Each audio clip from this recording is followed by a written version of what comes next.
Good morning to everyone. First of all, I would like to extend my thanks to the Kingdom of Morocco under the leadership of His Majesty King Mohammed VI, the team at Institut Amadeus under the direction of Brahim Fassi Ferry, for inviting me to this very interesting and exciting forum and to moderate this session about globalization, de-globalization, and re-globalization. This is a very broad topic, but a topic that is really encompassing many of the different challenges that the world is facing today. So I want to introduce my distinguished panelists, starting from my left with Mr. Zoran Zolewski. So you are former Minister of Defense, former ambassador and professor and scholar in international economics from the very beautiful region of the Balkans and the very beautiful country of Northern Macedonia. To your left, Mr. Yves Le Terme, former Prime Minister of Belgium, of the Kingdom of Belgium, and a very influential player in European politics. And we are very honored to have you among us. Thank you very much, Mr. Le Terme. To your left, Mrs. Carola Ramon, former Undersecretary of Economy and Undersecretary of Trade in Argentina, and the Vice President of the Argentine Council on Foreign International Relations. And last but not least, Mr. Marcos Trojos, who is also a former Deputy Minister of the Economy, a distinguished scholar and specialist in multilateral and economic affairs, and the former president of the New Development Bank. So we are very pleased to have you all in this session. And I want to say that we will follow Chatham's house rule. So we will really try to have a very open-minded conversation without any, political correctness or whatsoever. We want to deep delve into the topics, and if you have some questions, if we have some time for questions, you will have the opportunity to ask a few questions to the distinguished speakers. So let me start with one observation. Globalization had been touted 20 years ago as a recipe for prosperity and for peace all over the world, especially by the major powers and superpowers, from the United States to the European Union, to Asia, and to Latin America and other Africa and Middle East. But now there seems to be a reversal of this trend, and this is illustrated by different signs and symptoms, not the least being the IMF, the International Monetary Fund, itself speaking about geopolitical fragmentation and the potential end of globalization. There was a conference in May this year about this topic, and during the sessions of the IMF and World Bank in Morocco, in Marrakesh, a few weeks ago, this topic was also hotly debated. So I want to ask my panelists what they think about this statement about the end of globalization or peak globalization. Have we reached peak globalization according to you? Mr. Jolewski?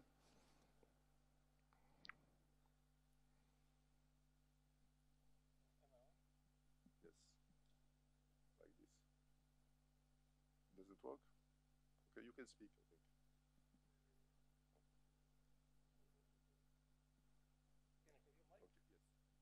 Okay, thank you very much. If you look at recent economic developments, when I say recent, last couple of decades, we can see until the great financial crisis in 2008, we were witnessing globalization developing with high speed.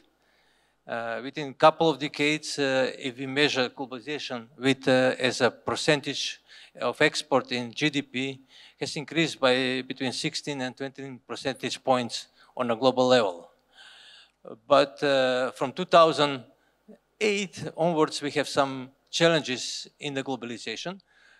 But also, if you look at the different segments of international trade, when I say two different segments, one is merchandise trade, export, and another one is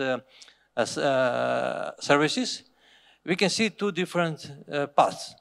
Definitely the trade with goods is decreasing. And the second, the trade in services is continuing to increase. So we might talk about two-track de-globalization. It's important also when we look current situation to see what has happened in order to be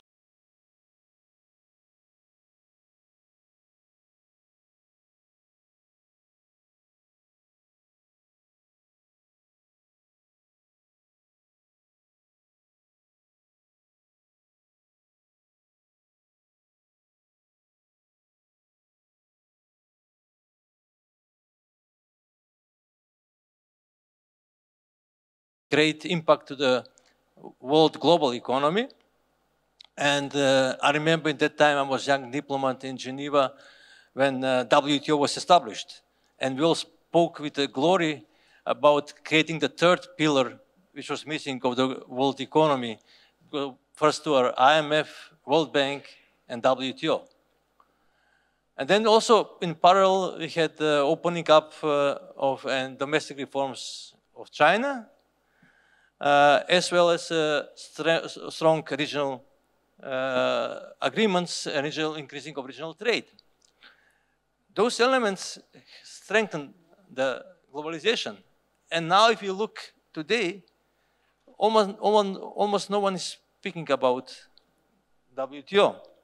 So we need to find a way how to strengthen the global multilateral trading system as one of the ways to strengthen globalization. We live in a global world. We cannot survive without globalization. Therefore, it's extremely important for all of us to continue working on it. On the other side, we have to admit that we have made mistake not explaining to our constituencies as politicians about the benefits of the world trade, of the trade. If you speak with an ordinary person from from the countries around the world, when you speak about trade, some of them will think about losing their jobs. They're not thinking about the benefits what they get from the trade. So we all politicians, we go to elections, and then you are very careful looking what your constituency is asking you. And therefore we are experiencing last couple of years trends which are going towards more, let's say, nationalistic policies in our trade relations. And therefore, we need also to to work with our constituencies to explain the gains from world trading system. Same question? Yeah. Thank you very much. Well, first of all, maybe starting by commending the organizers for organizing this forum, and of course extending gratitude to the Moroccan nation and for the hospitality and the hospitality, the warm welcome. I will try to stick as close as possible to your question about peaking. Have we seen the peak of globalization? And I think that in other rounds we can dig a little bit deeper into the challenges we are facing.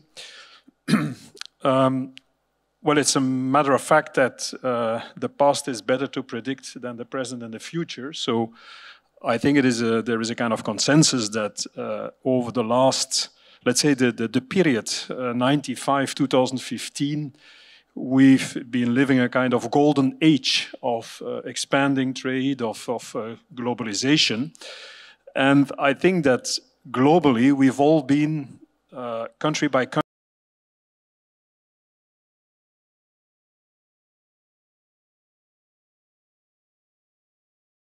Also fueled by the opening of the Chinese economy, but also by all kinds of other measures. I remember that I signed as a rotating chair of the European Union the then most impressive free trade agreement between the EU and South Korea, and we had a number of such agreements that then were signed, and it was a period also where the WTO had the scope, the space to play its role. So we've gone through a peaking global trade wave, and I think that the whole of the world has been better off. And this should be taken into account when assessing future. To answer your question, I think that technically, in terms of the content, in terms of how the economy potentially could develop, we have not reached the peak, far from. I mean, there's the demographic development of the last 30, 40 years, which has not been absorbed completely. There's the increased purchasing power. And in terms of tools to organize trades, especially in the sector of the services, the massive breakthrough of some ICT tools brings a lot of opportunities, not the least in the B2B area, where there's still a lot of work to do. So I close my statement, my answer to your question by a firm no. I think that global trade has not reached its peak, but there are, of course, preconditions to make it flourish again and to end this kind of almost a decade now, when since the golden age, 1995, 2015, more or less, well, since some 10 years, it started with Mr. Trump, it was the aftermath of the financial crisis, all kinds of reasons, to come again to new peaks in global trade. We, of course, have to solve some issues, we have to address some challenges, but I could imagine that this will be touched.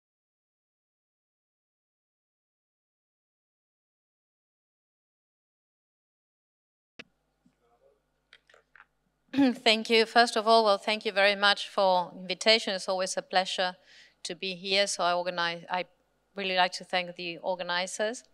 Trying to make a first statement regarding your question. Well, I tend to agree that we haven't actually reached a peak, but I think we've veered off course a little bit. We haven't actually reached a peak, but there's some certain things about globalization that are not working for all of us, particularly for the less developed countries. And that's become more salient in the last couple of years. We've seen a move from multilateral to plurilateral initiatives that tend not to favor some countries and favor other countries. And I think that needs to be addressed. And also we've seen more of a securitization of trade and economics. We used to think that for the last 50 years we thought that more integration, more interdependence was good, would bring peace and stability, and now we seem to regard that this integration brings vulnerability.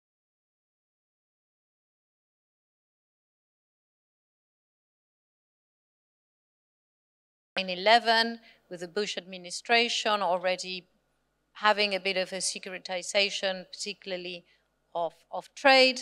Then we've seen during the Trump administration, there's been a more aggressive and proactive initiatives about these, and even challenging some of the multilateral agreements.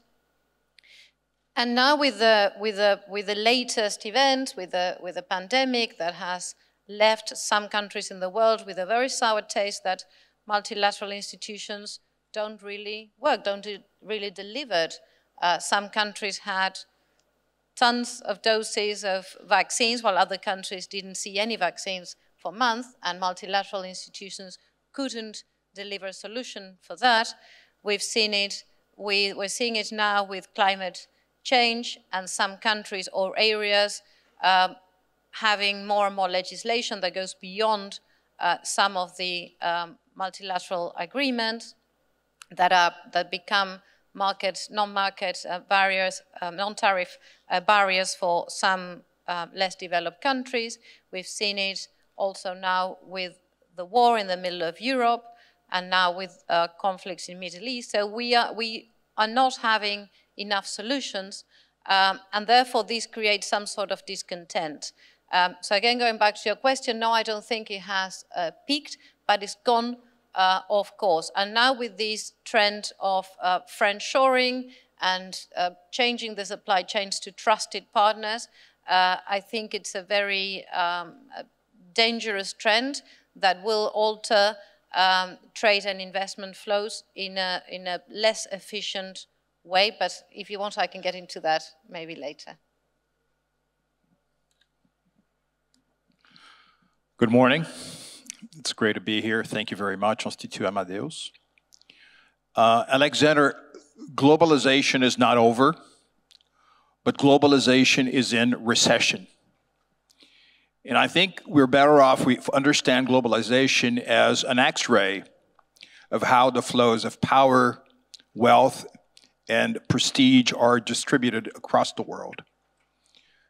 So if we think back, for example, to the dismantling of the Soviet Union all the way to the Great Recession of 2008, it was all about the expanding flows of trade and investment as bringing about the most tangible benefits throughout the world. It was about representative democracies, rule of law, and market economies as the single most important references for how societies should be organized. It was about regional economic political integration. The 1990s were about deepening the integration dynamics in Europe, in South America, in North America, across the world. It seems to me that this world of deep globalization from 2008 onwards has changed. We moved from deep globalization to de-globalization. The thing is, I think we're in the middle of the tunnel right now. And perhaps we should scan the horizon to see what the most important trends in redefining, reshaping globalization out there. And I'd like to mention at least three. And I think they are particularly relevant because if there is a lesson history teaches us for the past 75 years, is that nations rise when they competitively adapt to the changing contours of globalization. So in this next chapter of globalization we're going to see unfolding over the next 25 years, three drivers will be particularly consequential. So the first one, Alexander, will be today, the 17th of November 2023, we're living in a planet where there are 8 billion people. But in 25 years, when we gather here again in Tangier, the world will have 10 billion people. We're adding a net increase of 2 billion people to the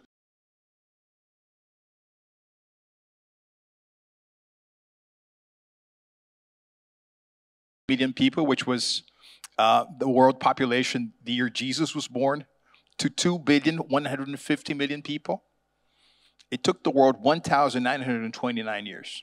So over the next quarter century, we're going to have the same demographic expansion that it took the world nearly 2,000 years in the past. And there are 193 countries in the world today. We're only going to see demographic expansion in 9 countries. India, Pakistan. There's going to be a marginal increase in the United States. And the 6 other countries are in sub-Saharan.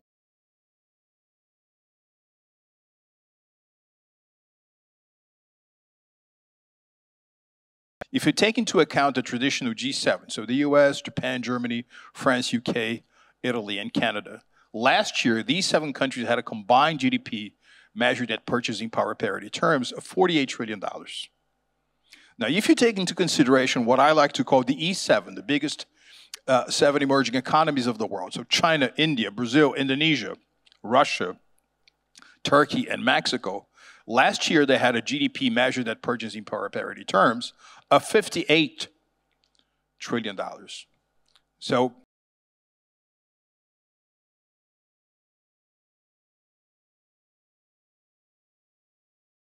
redefine the flows of investment. For example, the country where I'm from, Brazil, back in 2001, had a bilateral trade with China of $1 billion a year. Today, Brazil-China trade is $1 billion every 60 hours.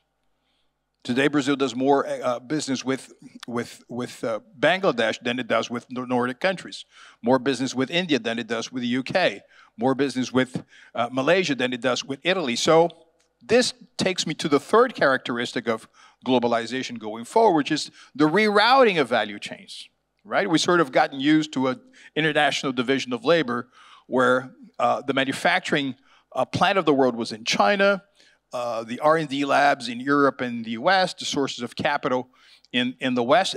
That is being completely reshaped, right? And one of the chief reasons why this is, I mean, the 2 most important reasons why this is happening is because, yes, there is something that I like to call geo-econo-security. So the notion of national security and predictability is sort of taking over the notions of efficiency and globalization as we understood them in the 1990s. But then there's something else, which is some countries in the world are evolving.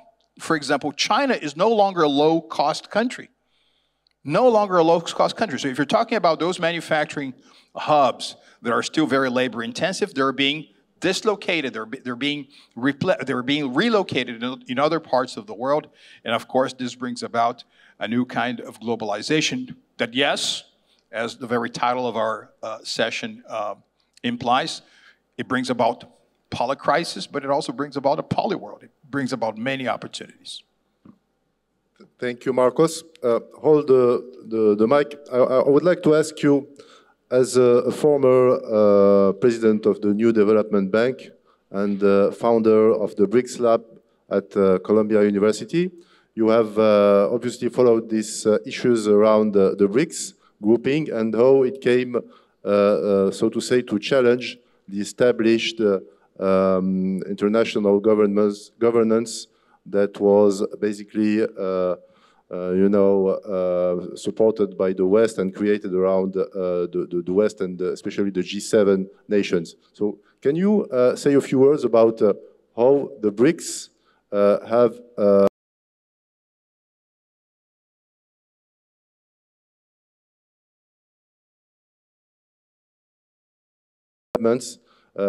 in regard to the institutionalization of this grouping?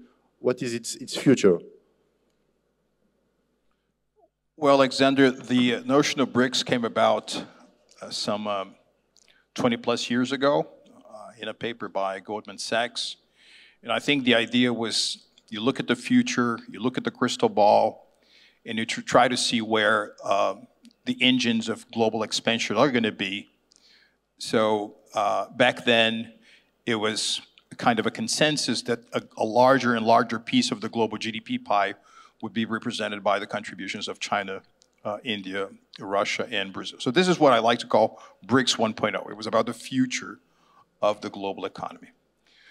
But then later, at the level of heads of government and ministers of finance, representatives of these 4 countries plus a representative of the African continent, South Africa, began to meet regularly and created a platform for international cooperation, for dialogue.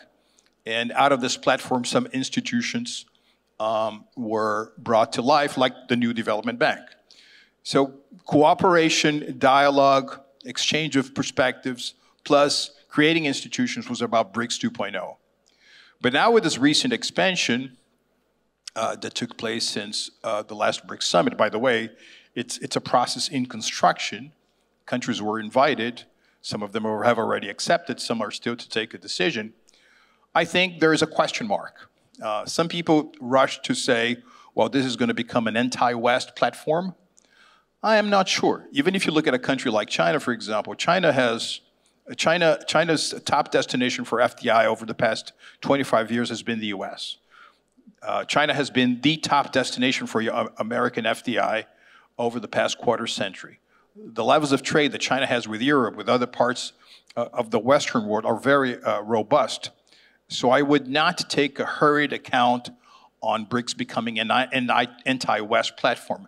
Maybe the pressure is there, but the concrete interest at the end of the day, especially from countries like Brazil and India, will play a very important role. But anyway, with this expansion, I think there is a big question mark, and everything is out in the open. Thank you, Marcos. I will give the floor to Yves Leterme, who wanted to react. Yeah, I just wanted to react on the BRICS issue. So to put it very clear from the start, I'm a very big supporter of shifting the balance of powers and shifting the balance of economic power. But I'm not a strong believer into the concept of BRICS when it comes to global trade.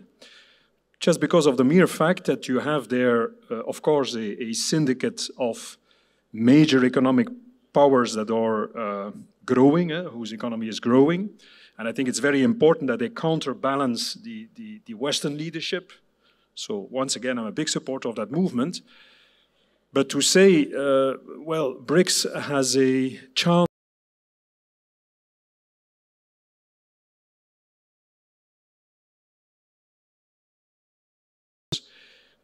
the diversity, the differences between these economies, the differences in political system, the differences in interests can't be bigger, I think, than what you see now within the BRICS. When you read or you talk to, I was in Brazil yesterday, until yesterday, when you listen to Mr. Lula, you listen to, next week I'm in China, you listen to the leadership in China, you see the military giant and economic dwarf of Russia, you see the problems South Africa is facing. This is a group of countries that, once again, it's perfect that they act as a syndicate of the powers to be, to rebalance the global power distribution. But I'm not a strong believer in their potential to really be, over the next decades, the heart of an alternative trade-promoting bloc, because they're just too different. Thank you, Yves. You provide me with a natural transition to ask Carola Ramon about this issue, about your country's position as the BRICS extended an invitation to join the grouping to Argentina, and for the time being there was no clear answer. And as I understand, there are elections now ongoing. We will have the result Sunday, and this will maybe decide the future direction of the country. So what is your take on that? Thank you. Well, I tend to agree with both my colleagues here in the sense that, first of all, BRICS today is a completely different animal to BRICS when it was created. It sort of made more sense. There were still 4 different countries, but in a way similar, at least with the thinking about the future. Nowadays,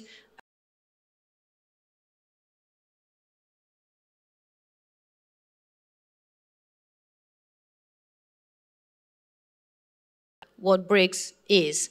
I agree there's this idea of, obviously there's a geopolitical element in this, but I don't think it's as strong as saying it's anti-West or anti-US. I think in that sense, and as a sinologist, I don't like the idea of China against the West. I think China has joined all the institutions and is doing a globalization with Chinese characteristics, joining all the existing institutions by creating parallel universes.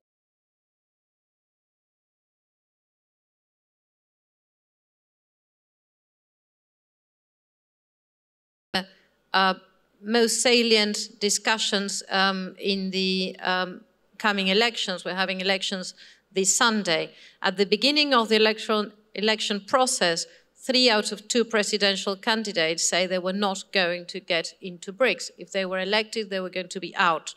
Now it's down to 2, and one of them says BRICS is okay, the other one says we are definitely out.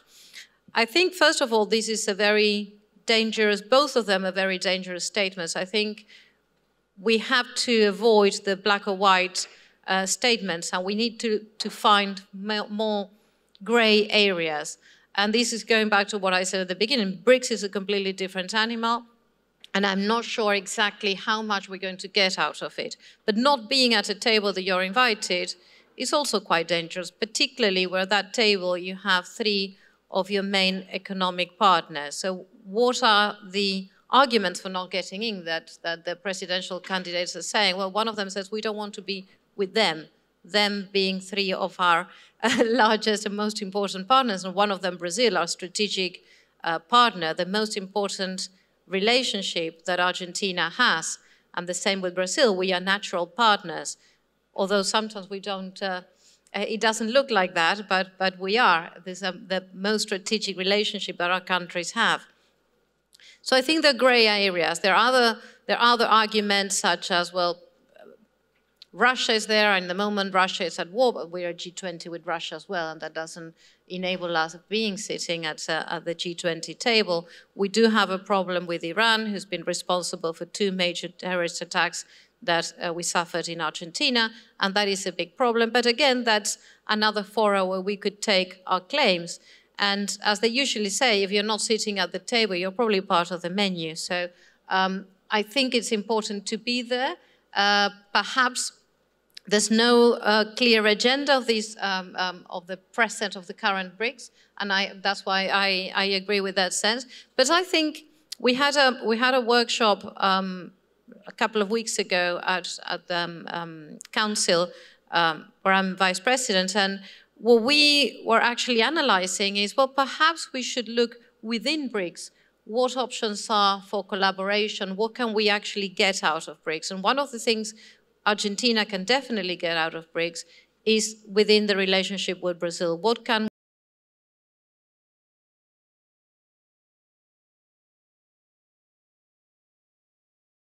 Brazil? Now, having said that, I have no idea what's happening this Sunday because it's a completely open-ended election.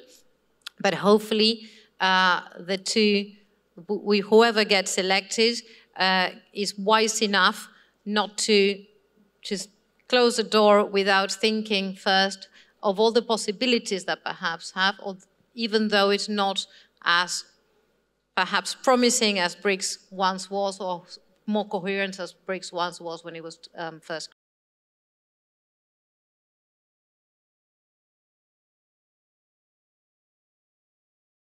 Say that she felt sometimes that Argentina won't be sitting at the table, but it will be a part of the menu. So for a small country like North Macedonia, did you feel that you were sitting at the table across these 20 years or 30 years since the breakup of former Yugoslavia, or that you actually managed to leverage on the different opportunities that you had to rebuild your relations with different countries and to take advantage of globalization, especially that you have been also an ambassador to the United States. So I think your perspective would be interesting coming from such a country. Thank you very much. I'm coming from the region where we experience nasty disintegration of our predecessor state, former Yugoslavia. And I remember in that time, I was a young diplomat, and we had a conference called International Conference on Former Yugoslavia. There were 6 working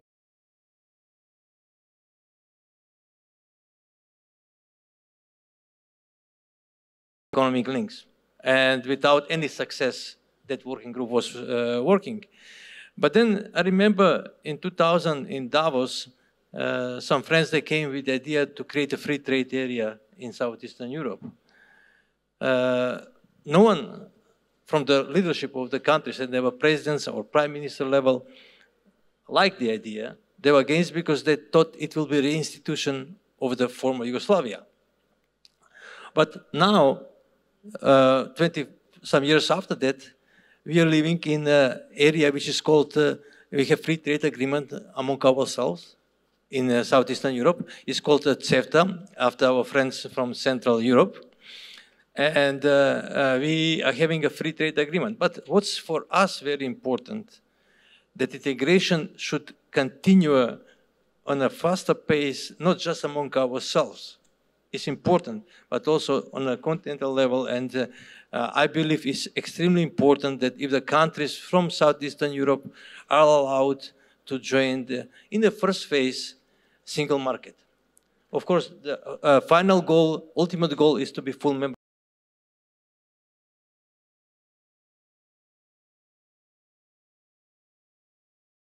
Diplomat, and I thought by my mid-career will be members of European Union. When I came to mid-career, I said, okay, probably maybe the next 10 years we'll become members of EU. Now, I'm saying, okay, I'm close to retirement age, and my question is, are we going to join EU in my life? Which is, I have, on average, in Macedonia, 74.5, I have 10 years more. What I would like, we need to give to the region opportunity to join a single market as a one step towards EU. And it will help our integration, because we should not forget that EU integration process started as a peace process. And for us, integrating us in EU is very important. And also we should not let power vacuum in that part of Europe. The quick economic integration, the more benefits. Of course, it's important countries to reform themselves. Some of us, we work hard. For example, we all of us have a free trade agreement with European Union. But I have to be proud that our free trade agreements are covering more of our trade than with EU. For example, my country, about 92% of the tariff lines are with EU free trade. With our neighbors, it's 100% free trade agreement. So we should look at the integration processes as also processes that are stabilizing the societies in general and bringing more prosperity and well-being among people. I think you had some issues also with some countries in the EU, like with Greece.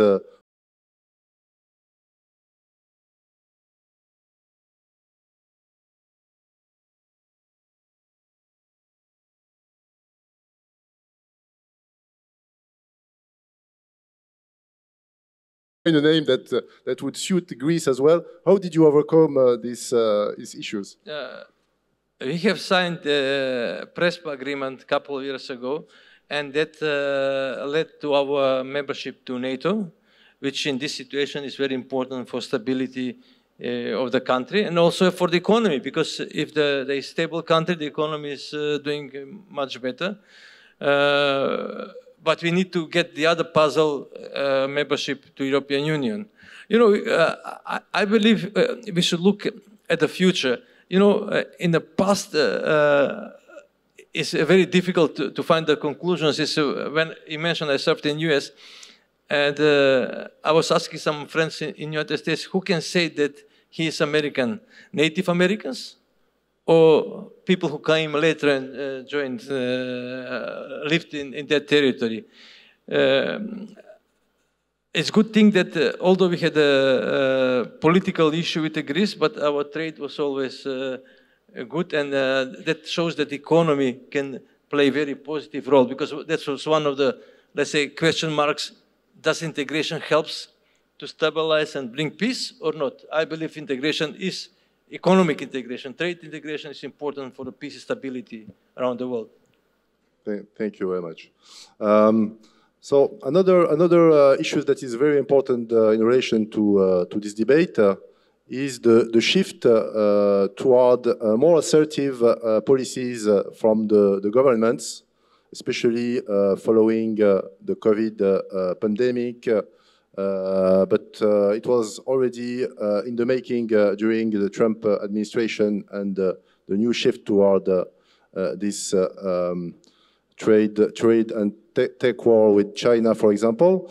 I would like to ask you this question. How do you define this new shift of agenda from a neoliberal model, basically favoring markets over states, free flow of capital, goods, labor, and so on, over security, national security issues, and other thorny issues like labor rights, for example? How did it translate in your countries? I want to ask the question to Yves Leterme, especially how did the European Union manage this shift when it was faced with challenges from its rivals, adversaries, but also from some allies like the US? Thank you very much. Well, you say, how has it been managing? I think it's still managing. It's still trying to find the right answers. I think in terms of global trade, which is at the core of our discussion here, apart from the tightening of monetary policy, what I would call the geopolitical disruption is the most pressing issue we should address and try to find, based on common sense, on respectful interaction, we should try to find better solutions than the one that are on the table.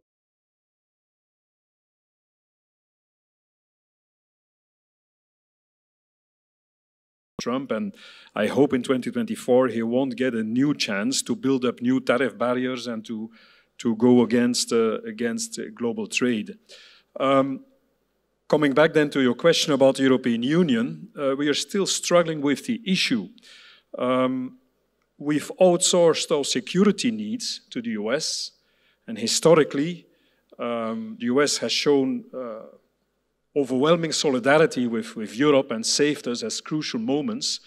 And again, now with the crisis in, well, the war in Ukraine, the US is there, was there, is there, will be there. So this solidarity and this Atlantic link is very strong. In terms of the economic and industrial policy, however, I think that there the interaction is a little bit unbalanced. And we tend to, let's say, to more and more, even more, go to a situation where the European Union is not much more than just a junior partner of the US. Although we're very different. I mean, the US, to talk economics, is self-sufficient in terms of energy. I think it's the next net exporter currently. It has the mining activities to provide in the substance for batteries, it has its chips issues fixed, it has the technology, which is much different to Europe. And so the US has been building up some protectionist measures, which is, I think, is not in its interest on the long term. But in the short and midterm, they have fixed some issues, reshored activities, repatriated industries or parts of industries. European Union is in another position. It is not self-sufficient in terms of energy, far from. It needs international trade as a human body needs oxygen. And it is to achieve objectives in terms of sustainability, it is 200% dependent on imports of resources it doesn't have itself. Certainly not at this particular moment. So the EU is trying to cope with these challenges and is kind of building up a philosophy or an economic policy based on what they first tried to call decoupling and then found that a little bit too aggressive and went to de-risking.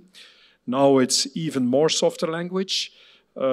Personally, I think that the building up of the two economic blocks and having Europe falling between two chairs is really a very bad development. But we should be realistic at European unions. It is what has been happening over the last 15, 20 years in crucial sectors. You have a vertically integrated ICT pillar in the US, and you have one in China. And in between, the Nokias and the Ericssons and all applications have just disappeared. There's a risk that we get in the mid and long term a kind of same development in the new mobility, sustainable mobility, electric vehicles. where you have a very strong Chinese vertically integrated pillar, and where, based on protectionist measures, the Americans are kind of building up the same. And in between, you have this crucially important European car industry that was very export-oriented until maybe 4 or 5 years, and was delivering a lot of benefits even to the workers, but also to all kinds of European investors. And where you see that functioning is changing. I've worked for Volkswagen. I think that we sold, Volkswagen sold in some years more than 40% of its cars in China. This is plummeting now, and this has consequences. It says they are closing the night shift in Zwickau, I read, for the Volkswagen and Audi plant there. So it means global trade is changing. Global trade is changing in this kind of vital sector for the European economy. When it comes then to, for instance, another sector like microprocessors, you have the same. You have the American ecosystem, you have the Chinese ecosystem. America is building up walls. I read a quote of Mr. Sullivan saying it will be a small garden, very high fences, with 14 technologies protected because of so-called security reasons, and very high fences.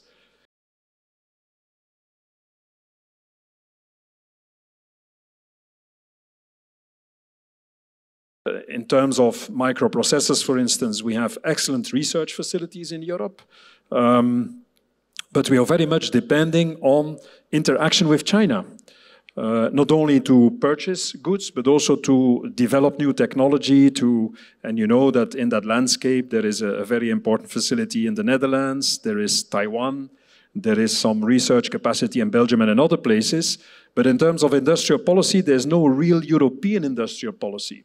So to come back to your question, how do we cope with these new challenges?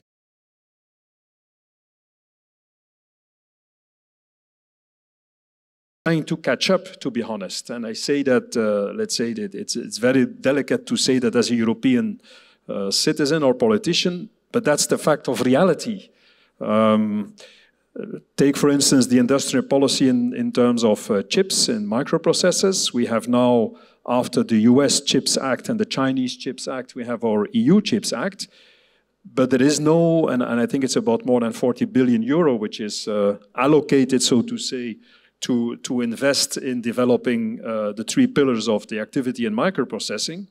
Well, when you have a closer look at this, it is not fresh European money. It's just allowing the member states to invest and not to have to apply all the competition rules, the competition free market policy, which means that the responsibility goes to the national level. And this means that countries with very deep pockets can afford to put money on the table to attract Intel and other players on their soil. But that countries with, let's say, a smaller dimension don't have the means. For instance, in my country, that's currently where we have an excellent worldwide benchmarked top research facility, IMEC, but in terms of producing producing microchips, we don't have the pockets deep enough to offer the investors, let's say, the incentives to have their activities in our country. I close there, I talk too long, but I give this as an example. In 4 to 5 crucial domains of the real economy and the trade, the European economy is under an enormous pressure. The car industry, the shift to sustainable mobility. We have a lack of resources, natural resources.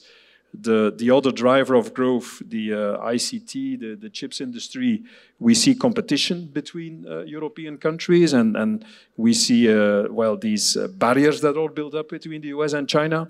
So it is, I would put it at the best, it is a mixed picture where Europe has to act more firmly, and I would hope that what the current Commission, European Commission, the von der Leyen administration, has been engaging in continues and is strengthened during the next mandate, and that we have a more active, more aggressive industrial policy, but always with in the back of our mind that we, the European Union, and I think also Africa, that we are the economic blocs that need the most global trade and free trade. the European Union as an integration project has been the engine of liberalizing global trade.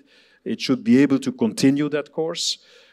Therefore, we have to fix our issues in the borders from here to the Baltics, with the Balkans, with Turkey, with Ukraine, and so on. We have to be stronger. We have to have new policies, new industrial policies. We have a lot of homework.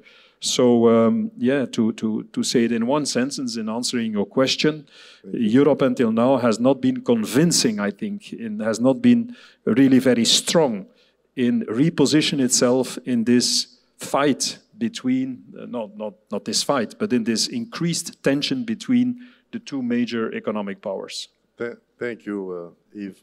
I want to ask the same question, more or less, to my speakers from South America.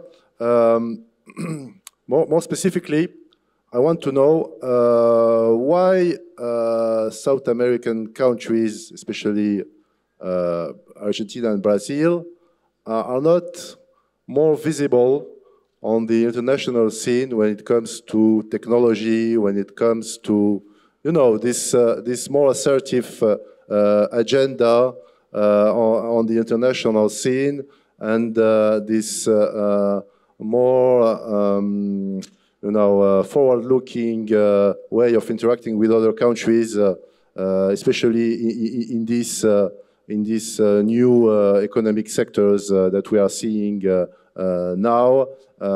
So what is missing actually in South America, and how can you return to the spirit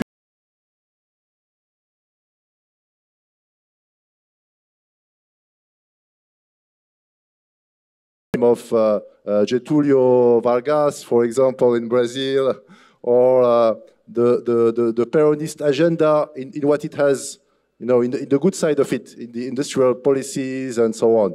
So is it something that is advisable, and how can you make it happen, actually? I was gonna say ladies first, since it's a tough question, but Alexander, from 1945 all the way to today, it is almost possible to put together two verticals of countries. So in one vertical, you can add countries like Germany, Japan after World War II, China since 1978, Spain since 1982, Israel since 1985, South Korea since the early 1980s. So these are the countries that used international trade and openness to FDI as some of the most important pillars of their economic expansion. And then you have another vertical where you can add countries like Brazil, Argentina, Russia in a way, Turkey, that have remained closed to the global economy, very low percentage of its GDP represented by the sum of imports and exports. I call the first vertical trading nations. I call the second vertical autarky nations. It seems to me that countries like Brazil and Argentina have not really integrated global supply chains during hyper-globalization. So it missed out on the opportunity, as for example, Southeast Asian countries did, to increase their incomes per capita. The problem with the world that is unfolding right now is that this entire geo-economic security agenda give protectionists the excuse to keep their economies closed. So in that way, I fully subscribe to the words of Prime Minister Yves just a while ago, that the expansion of global trade has been one of the key reasons why Europe has come together over the few past decades. It's a very big trap now. It's one that not only countries like Argentina and Brazil can be caught up in, but even traditional leaders of free markets are also moving away from the principles that led to their economic prosperity. For example, if you read what's being voiced in Washington now, there's all this talk about the new Washington consensus, and the Prime Minister here referenced Jake Sullivan's recent thinking about it. It seems to me sometimes that you are reading the import substitution industrialization strategies that some of these people like Getúlio Vargas and Perón advocated back in the 40s and the 50s. It's nothing new, although the principles are being applied to areas like artificial intelligence or semiconductors. So if there is one lesson we can learn from this kind of policies is that inefficiency is hurt, and inefficiencies over time bear an economic cost that's end up being paid by consumers and citizens across the world. Now, there are areas in which both Brazil and Argentina present traditional Ricardian comparative advantages that are very interesting for the world going forward. For example, in terms of food, right? I was mentioning the 2 billion net expansion of global population we're going to have over the next 25 years. Where is the world's food going to come from? It's going to come a lot from countries like Argentina and Brazil. Energy sources, clean energy sources, where is it going to come from? Brazil and Argentina will be very important.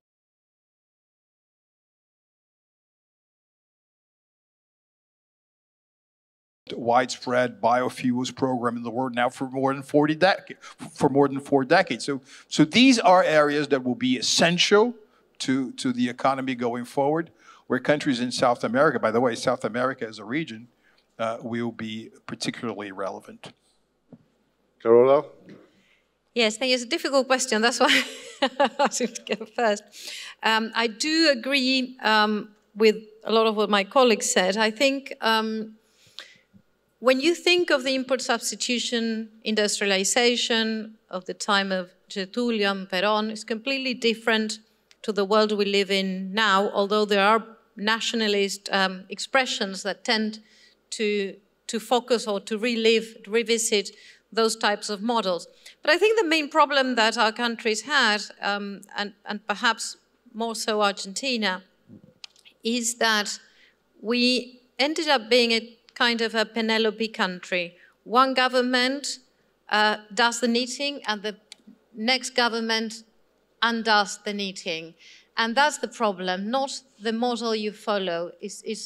You do and undo permanently. And that's leaving you out, you miss chances. While Penelope was gaining time, we're actually missing on opportunities. The world keeps moving while we're doing and undoing things.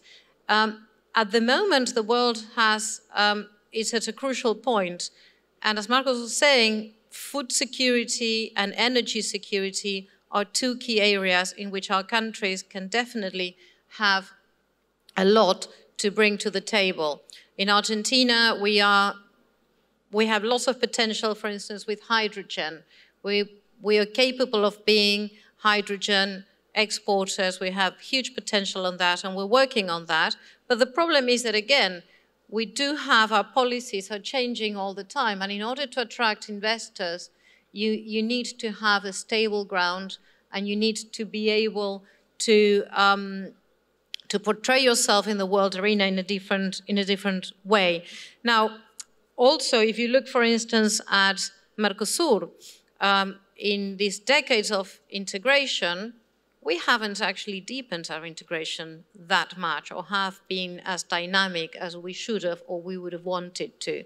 Now, that's something we certainly have to look into, and that explains a lot why we're not out there a lot more. And I think a lot of the problem as well has been politics. Our countries, rather than having a more institutionalized approach to integration, we have always relied on presidential level.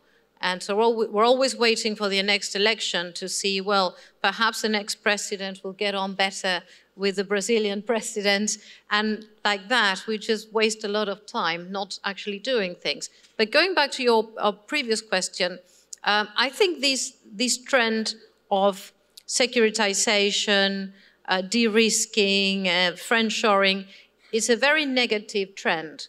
Because first of all, you don't have a clear definition of what your friend is. What is friendshoring? Is it regarding values? Is it regarding democracy? What is it? Why is one person, why I'm deciding one person is my friend and the other one isn't? Secondly, when you're your friend or non-friend, what happens to the friend or the non-friend? Are there any negative externalities for countries for being a friend or not being a friend? Particularly if you think of less developed countries and countries of the so-called global south.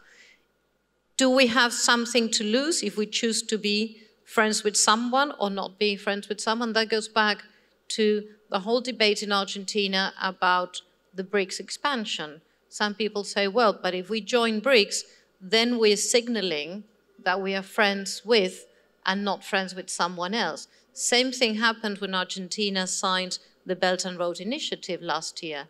There's a lot of debate of saying, well, if we sign the Belt and Road, is the United States going to retaliate? And then the other problem with friendshoring is that when you look at the number of what's happening in trade, there is less trade between the US and China, but it's in the trade between the US and Mexico and Southeast Asia has increased, and so has trade between China, Southeast Asia, and Mexico. So what you're seeing is a triangulation of trade. So I'm not sure how that's de-risking much of the trade at the end of the day. So I think in that sense, the countries like Argentina and Brazil and the so-called global south, I don't like the expression global south, so that's why I say so-called. I don't think it's that global. I think we're missing global in the south. We need to align our positions sometimes a lot better. But I think perhaps it's the so-called global south that needs to de-risk from the global north. And that could be an option for the new reshaping of multilateralism. Do you consider China to be part of the global south or not, for example?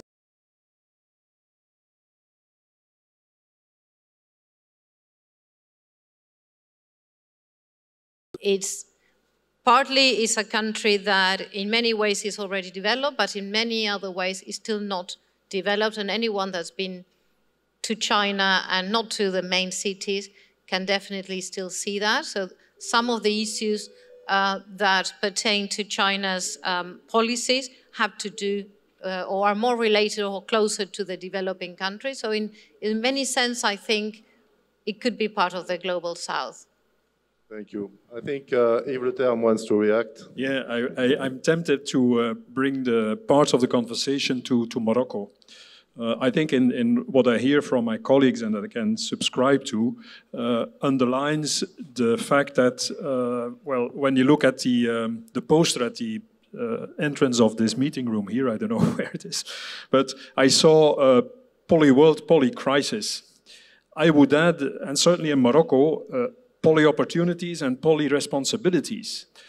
I mean, the world is in need of mid-size emerging nations to be vocal. The fate, the future of the world is too important to be left over to the White House and to the Tiananmen. I mean,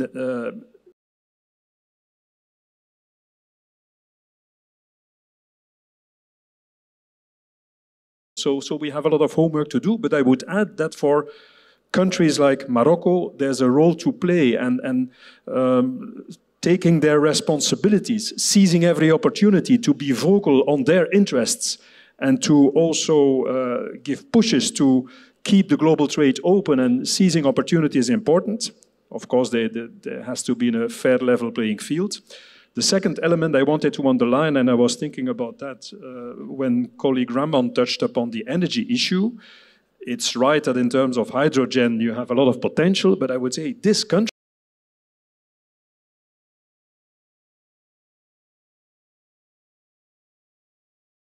that will be in a very high demand of sustainable energy production. Morocco has a fantastic opportunity there in terms of production of renewables, production of hydrogen energy. And I think the unleashing that potential through the good infrastructural investments, co-financed, and bridging the gap between Europe and Morocco is, I think, also one of these poly opportunities that should be seized.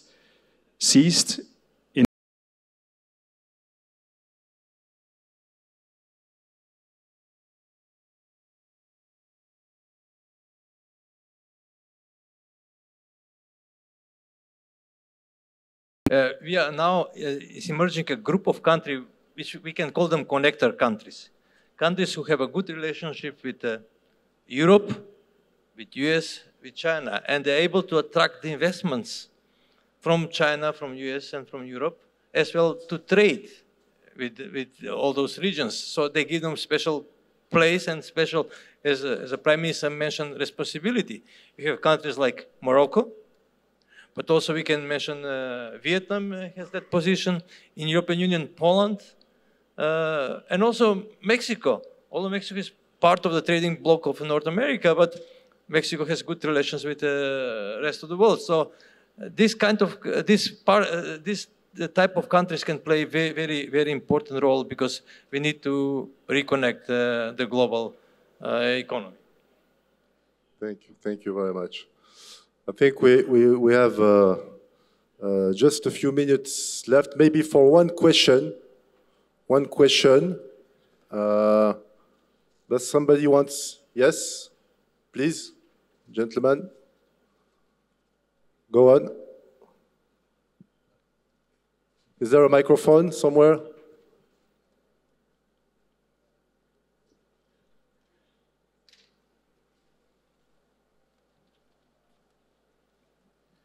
Thank you, Mr. Moderator. My name is Emmanuel Selami. I come from the Embassy of Liberia in Morocco. Relative to the topic on the discussion, not much has been said about the continent of Africa, especially reintegration into the global affair. The economy of most African countries, including mine, is based on extractive industry. Prices of commodities are not set by us, and it creates more difficulty for the growth of economy in Africa. My question is, what suggestions can the panelists offer to African nations in the process of this globalization, so that the pendulum cannot swing one way, that it will swing from left to the middle, to the right, back to the middle, to the left? Thank you, sir. Who wants to answer? Marcos, maybe, and then Yves.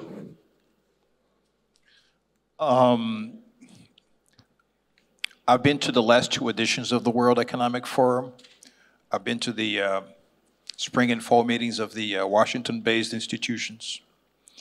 And there are three concepts that are omnipresent: food security, energy security, and the transition to green. I think it is impossible to touch on either of these three very important levers towards the future without thinking of the African continent. Especially because when one looked at Africa in the past, one looked at, for example, the lack of infrastructure as being an African problem. Since Africa's role in the upcoming global scenario presents answers to these three very important sectors, it's no longer Africa's problem.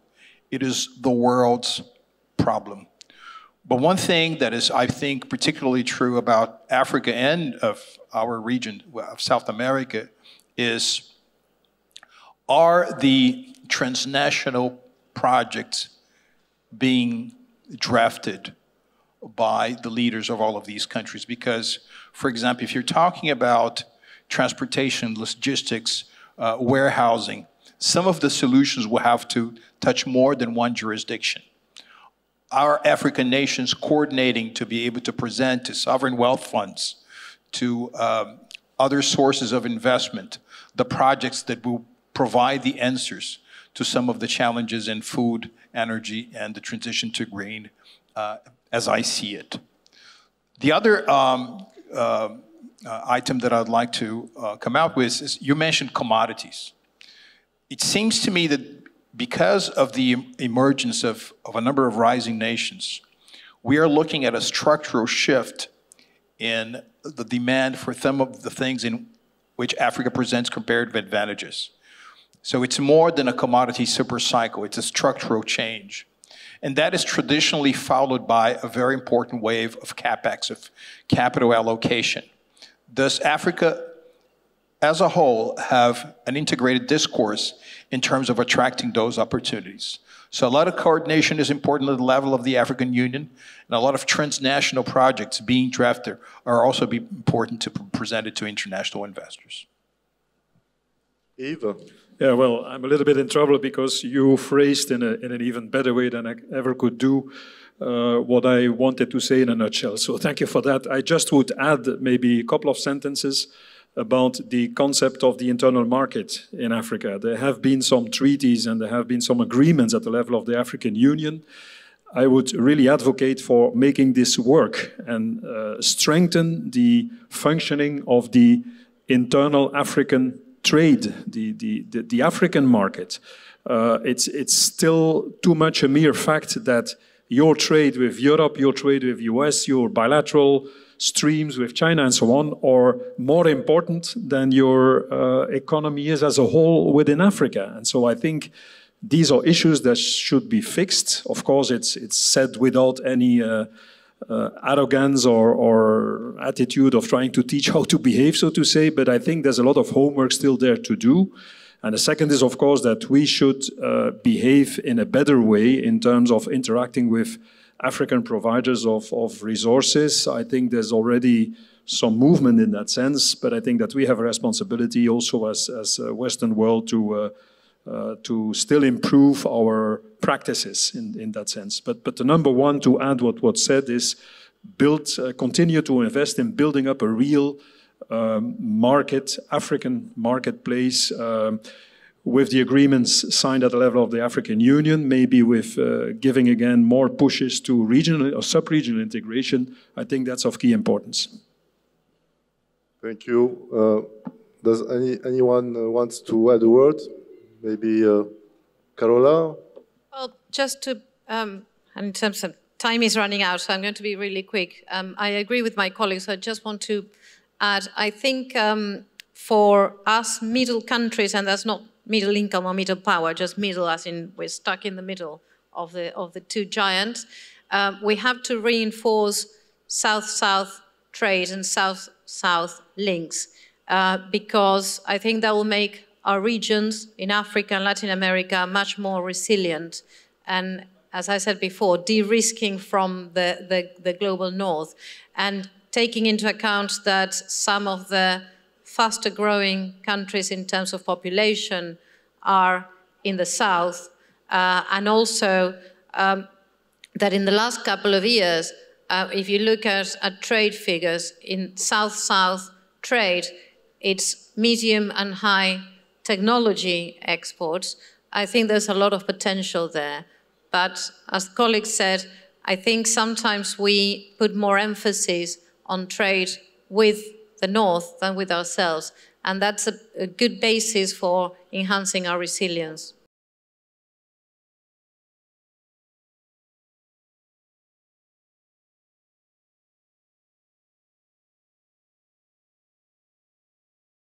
And to the Institut Amadeus for the opportunity to discuss these very important topics. Obviously, we could spend hours and days discussing these issues, but I think you will have the opportunity to discuss that with each of the speakers. Feel free to develop these topics and to share your views. Thank you very much. Thank you.